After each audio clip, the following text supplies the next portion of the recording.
The little lump of clay. Way up high in the tower of an old stone church there was a workshop. It was a pottery workshop filled with barrels of colorful glazes, potter's wheels, kilns, and of course, clay.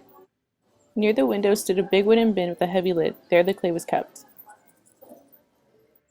Way at the bottom, squashed into the corner, was the oldest lump of clay. He barely remembered the last time he had been handled a long time ago. Every day the heavy lid would open. Hands reached in, quickly grabbing bags or balls of clay. The little lump of clay could hear the cheerful sounds of people busy at their work.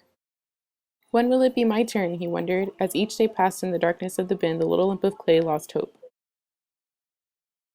One day a large group of children came into the workshop with their teacher. Many hands reached into the bin.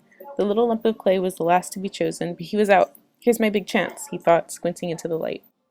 A boy put the clay on the potter's wheel, spinning it as fast as he could. This is fun, thought the little lump of clay. The boy tried pulling the clay up as the wheel went around. The little lump of clay felt the excitement of becoming something. After trying to make a bowl, the boy gave up. He pushed and pounded the clay into a neat ball. Time to clean up, said the teacher. The workshop was filled with the sounds of children sponging and wiping and washing and drying. Water dripped everywhere. The boy plopped the lump of clay near the window and rushed to join his friends. After a while, the workshop emptied. The room was quiet and dark. The little lump of clay was terrified. Not only did he miss the moistness of the bin, he knew he was in danger. It's all over, he thought. I'll just sit here and dry out until I'm as hard as a rock.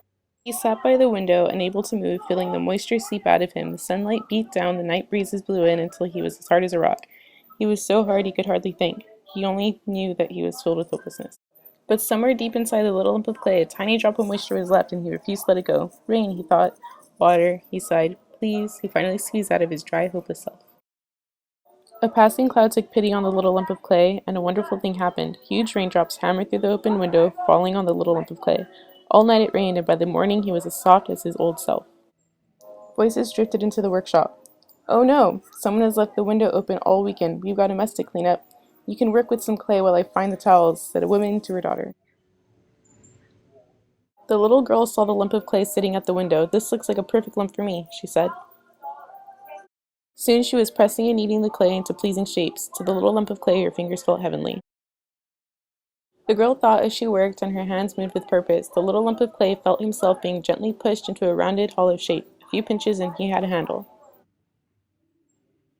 I made a cup, said the girl. It's wonderful, said her mother. Put it on the shelf and it will be fired in the kiln, then you can glaze it. Soon the little lump of clay was ready to be taken home. He now lives in a kitchen on his shelf with other cups, saucers, and mugs. Breakfast, calls the mother, setting the new cup on the table and filling him with hot chocolate. The little girl holds him gently. How happy he feels with the smooth lines of his new shape. The little cup sits proudly. At last I am something.